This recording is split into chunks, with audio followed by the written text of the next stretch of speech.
Hello, everybody, and welcome to the Sagebrush Happy Hour Journal entry for uh, June 12th, 2025.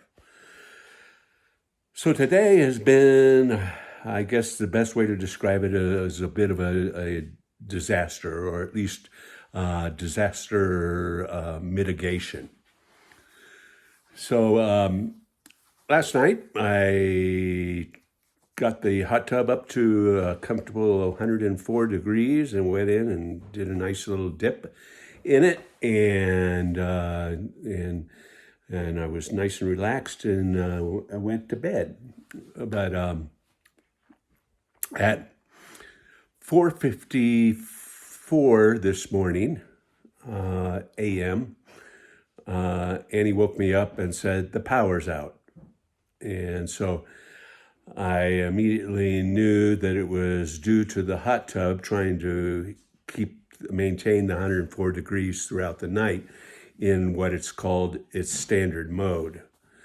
And so what it had done is completely drained my battery bank. So I was a little bit concerned yesterday afternoon when we had only got up to about 60% on our battery charge before the clouds moved in. And so when I went to bed, it was at like 48%. And so throughout the night, it completely drained our batteries. And so this is one of these situations where it has a real cascade effect. First of all, of course, your internet is dependent upon having power.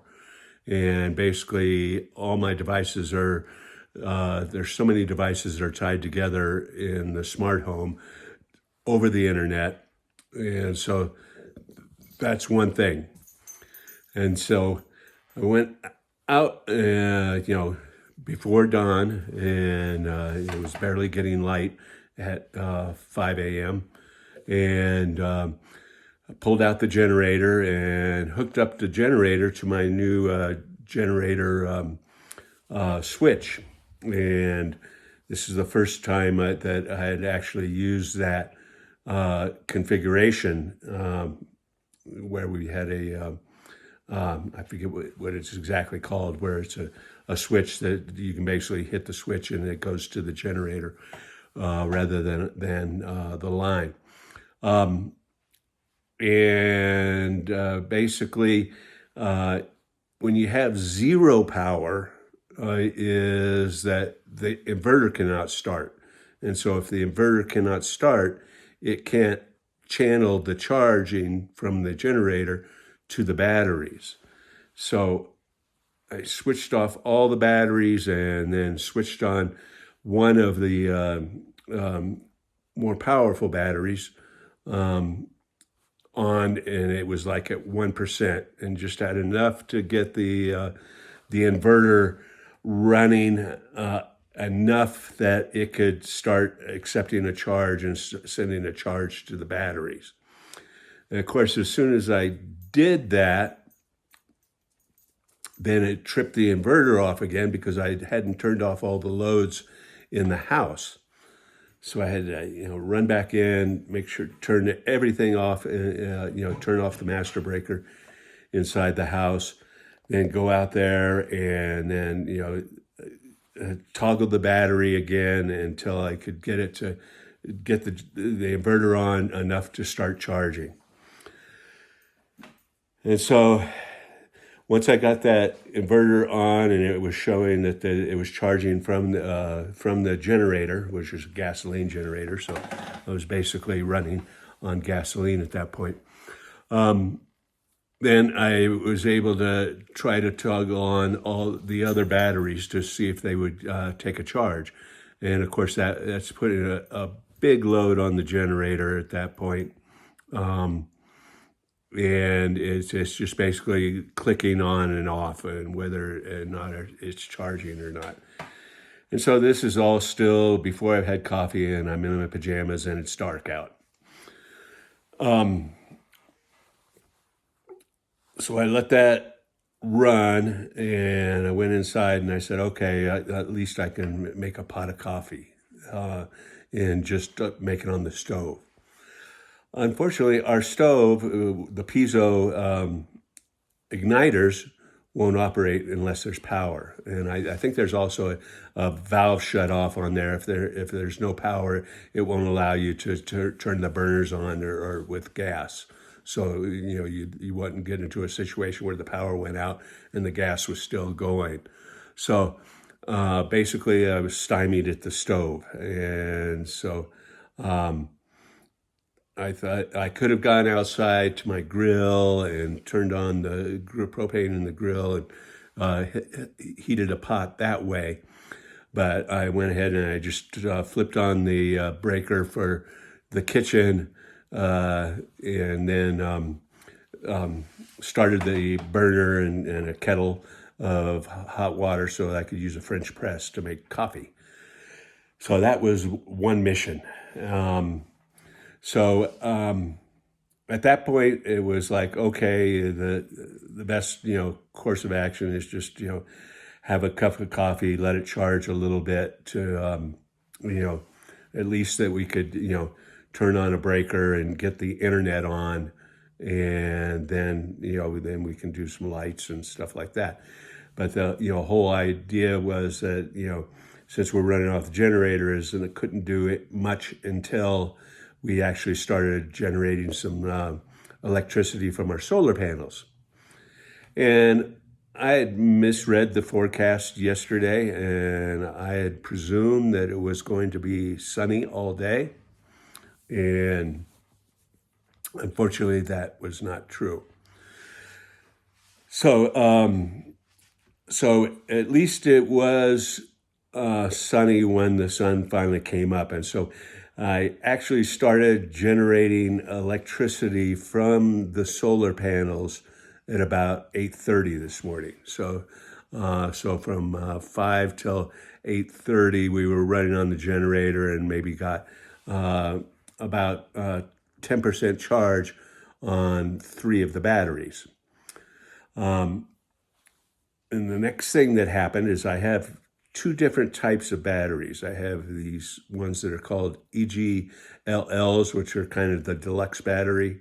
And then I have 2 of these that are EG Life Power 4s, which cost a little bit less, that I got secondhand. And they were down to 0% and had gone into a protective sleep mode and were not charging. And so they are not taking a charge. And so I tried multiple resets, turning them off, letting them sit for a while, and turning back on, reset.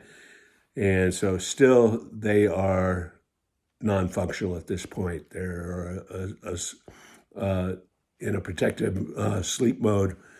And I'm looking online for a fix for that.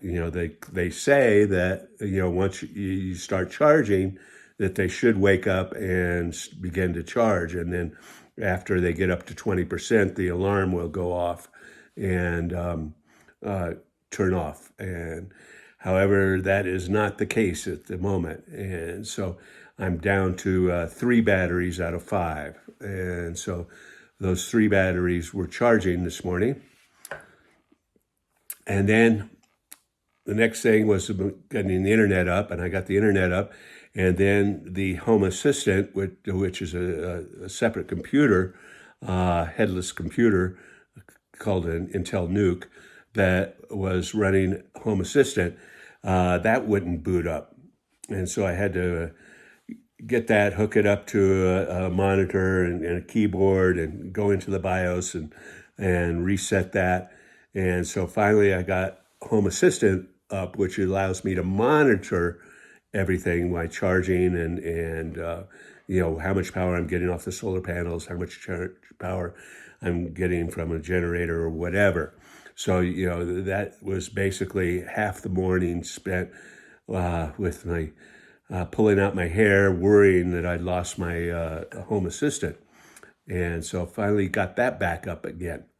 And about the time I got that back up again, And we'd gotten to about 40% charge, and then the clouds moved in. And so we had a cold front come through, and which is still keeping us very cloudy and dark.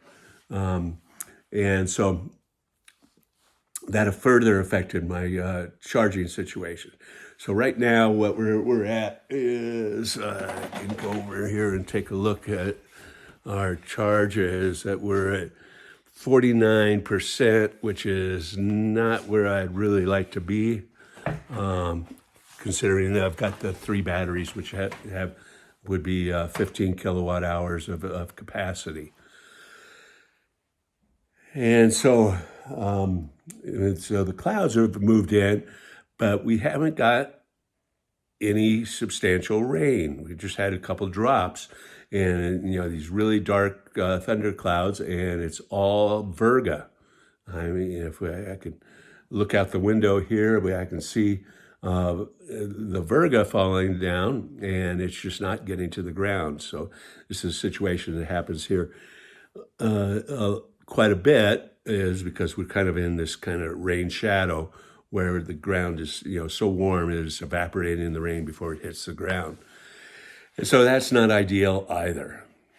So I think I deserve my beer this afternoon.